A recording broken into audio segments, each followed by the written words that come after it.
இன்றைக்கி நம்ம வீட்டில் பன்னீர் 65 தாங்க போட்டிருக்காங்க. பசங்க ரொம்ப விரும்பி கேட்குறாங்க. அதனால் சிக்கனில் 65 போடுற மாதிரி பன்னீரில் 65 போட்டிருக்கேன். அதுக்கு தேவையான பன்னீர் எடுத்து வச்சுக்கினாங்க. பன்னீர் எடுத்து வச்சுக்கிட்டு அதுக்கப்புறம் பார்த்தீங்கன்னா மசாலா போட்டு எல்லாம் எண்ணெயில் பொரிச்சிட்டாங்க. எண்ணெயில் பொரிச்சதுக்கப்புறம் பார்த்தீங்கன்னா பன்னீரோட வறுபட்டு இது பாருங்கள், இது மாதிரி ஆயிடுச்சு.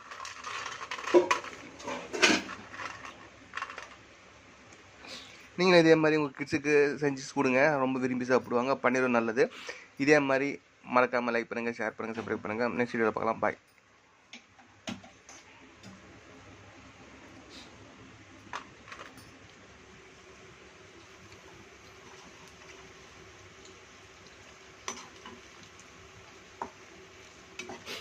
பசங்க ஸ்கூல் ஸ்நாக்ஸ்க்கு வீட்டில் சாப்பிட்றதுக்கு சூப்பரான டிஷ்ஷு இது. பன்னீர் 65 தாங்க.